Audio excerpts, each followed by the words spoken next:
Hello guys, welcome back to another episode of the New Musicians podcast. Today we're joined by a very special guest, Jovan Tang, 18 years old from America. You just released your new album. Can you tell us a bit about that? Well, first of all, thank you for having me. I'm so excited to be on this podcast. It's actually my first podcast. Really? So, yeah, Wow. new experience. So, my new album, which is already out, is called Smoke Signals. And basically, I wrote this album on a ski trip to Japan. And throughout that time, I was sort of going through a rough patch. But then it turned into sort of a moment of self-reflection, and where I really looked at myself and looked at the circumstances around me, and then just wrote and wrote and wrote. And the moment I got back, I went straight to the studio and started recording. Okay, so that sounds like a really personal album then. Can you tell us a bit more about the kind of songs we can expect that you've got in the album?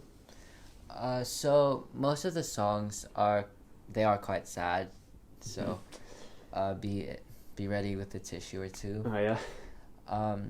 Yeah, it's really about just like getting all of my emotions out, because for me, and I feel like for a lot of musicians, music is a form of therapy, right? Like Yeah. if I'm sad, I listen to music. If I'm happy, I listen to music. If I'm hungry, I listen to music. And so in order to sort of, I guess, process my thoughts, like the best way to do it, well, for me, is really just to write and like surround myself with music.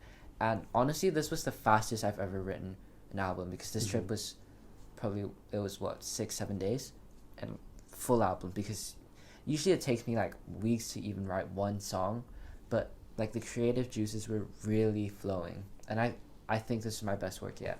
Wow, so a really purposeful and passionate trip then.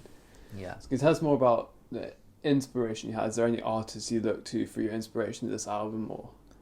Yeah, so I feel like every musician is a product of the stuff they listen to, and of course we're taking inspiration, and we write what we like. So a lot of my music influences, I guess you could say, are like indie pop kind of, like that kind of vibe. So big inspiration was Boy Genius, Phoebe Bridgers, like similar to those. All great artists, yeah. Yeah. I think we can definitely all relate as an audience to the fact that music is everywhere. We listen to music all the time. Music is what, keeps us going. I've heard that from a lot of members I've had on the podcast. Can you tell us about what inspired you to get into the music industry in the start? So, well, I've just always liked music. So a bit about my musical background. When I was literally probably a couple months old, my parents sent me for music classes. It was just like clattering around on the drum set, and like it wasn't like proper music classes. Like I wasn't learning like scales and like chords, but it was just like sort of starting to develop my music skills. And then when I was growing up, I took a bunch of music lessons. So when I was 7 or 8, I started playing the recorder. Oh wait, no, before that I started playing the drums when I was 5. Oh yeah. So actually, I was the highest scoring grade 1 performance from my drum school. I got a 99.5 on my grade 1 drum exam. Ooh. So that's pretty good. And then at 8, I started playing the recorder. Okay, and I know the recorder sounds like... I know everyone plays it in school, but... Well, I did it until grade 6, so I wasn't just playing like hot cross buns, So, like, yeah, so... I also did... When I was a bit older, I was like 9 so I started playing the saxophone. Did that until grade 6 as well. And then I was part of like, what do you call it? What's the word? Choirs. I was part of a choir in my school. And as well as I was the only junior school member of my school's wind band. Wow. And also the youngest person to perform in a senior school assembly ever, where I played the timpani. I didn't know how to play the timpani. I just like sort of started going. Yeah. And then the conductor got mad at me a couple of times. But I was like 9 years old, so like I don't know. And then my musical history is quite Quite a history, I can see. Yeah. So, this was when I was, probably about 12. And then when I was 12, I stopped music completely. Mm-hmm. I'm not really sure why. I think it was because I was moving, like, countries. And so with all that stress, I just kind of, like, just forgot about music. And then, and the thing about, like, graded music too, like exams and, I did music theory as well. Forgot to mention that. Proper music background. Yeah. But the thing about, well, for me at least, about, sort of graded music and like learning and like lessons and stuff is like very structured. I feel like I'm more of like a free flow, like go with the vibe kind of person. So yeah, I think for some people, like they like really appreciate and like the structure and learning about the classics. mm-hmm. But I'm just not really that type of person. So that might have been part of the reason why I stopped. I'm kind of going off track. But when I was a bit older, this is actually a funny story. I went to a concert. Oh, yeah. And then the next day, I was having PCD. Really? Do you know what that is? Post-concert. Yeah, post-concert depression. I was really, really like upset that the concert was over. And I was like listening to my concert videos, but all I could hear in the background was me screaming. I was like, okay, maybe not.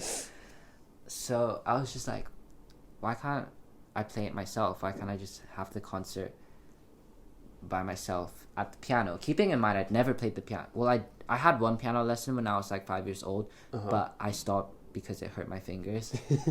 So right after I went for that concert, the next day I was like, okay, I'm gonna watch a YouTube tutorial on how to play a song. And then my piano just started from there.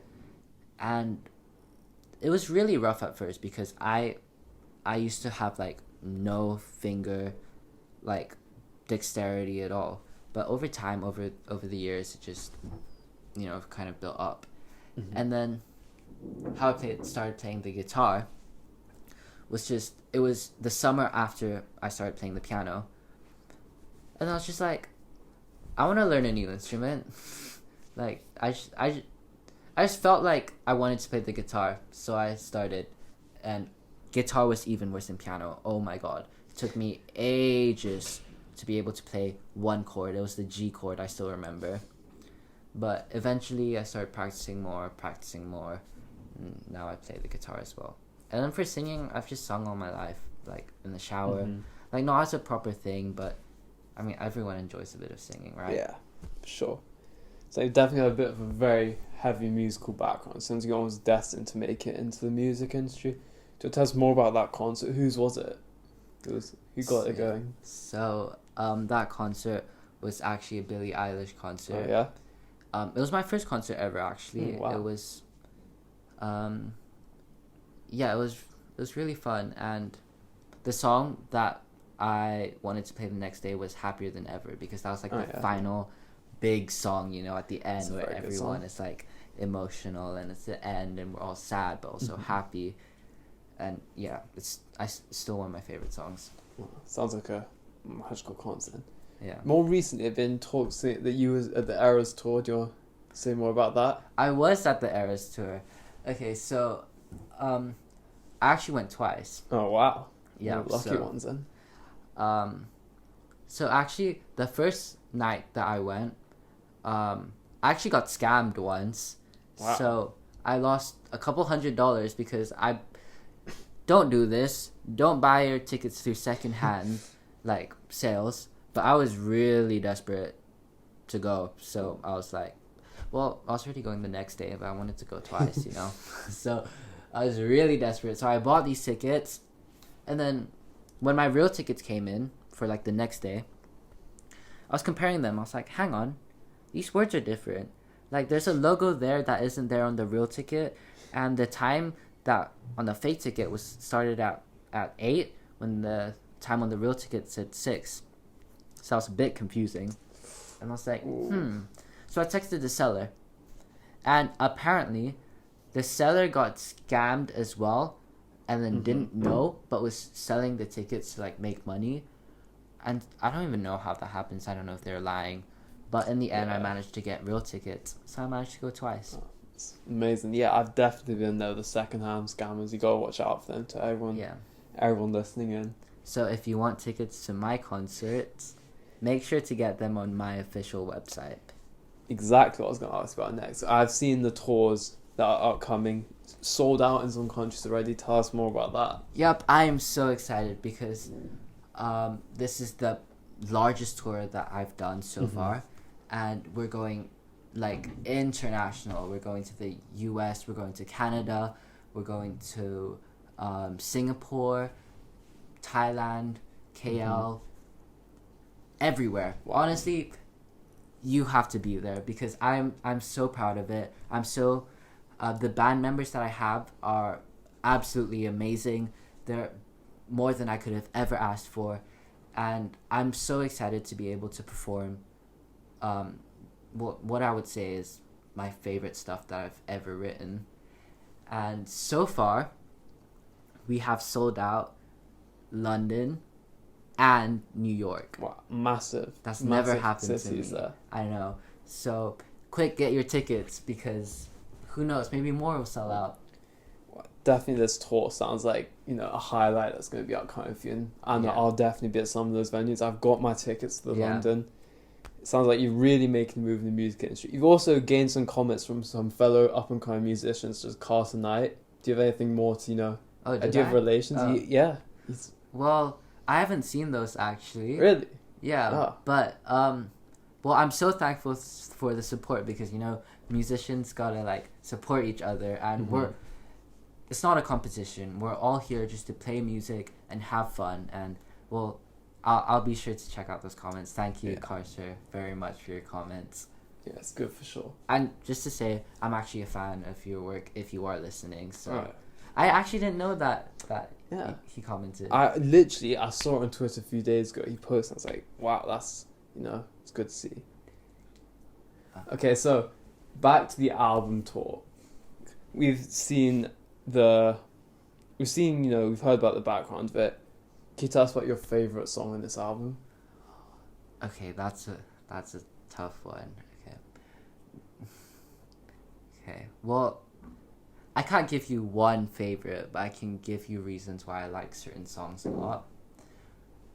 So one that I have to obviously shout out is my lead single from my album, Not Strong Enough. Oh yeah. So this song, like once I wrote it, I literally, because I was like sitting in the corner of my room, I was just like, I had this like mini keyboard with me, so because I always bring at least a guitar or like a keyboard with me somewhere. So I had this mini keyboard with me, and I was just singing, and like I was like playing around with some chords, and then once I like found those chords, I was like, okay, I know this is gonna be like such a good song.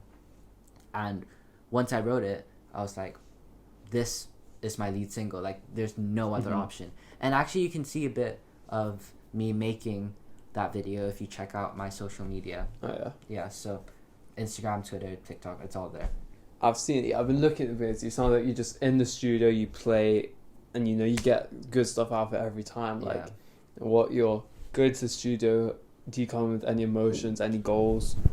Well, a lot of the times it's just like I get into the studio, and well, there's a bit of jitters at first, but then like as it's hard to explain. Like once you get into it, you just get into it, and like your fingers move before like you think, but it sounds good, and you make some accidents, but sometimes those accidents tend to sound even better than you originally thought. What was it that Bob Ross said? It's not a mistake. It's a happy accident. Ooh, that's a good one.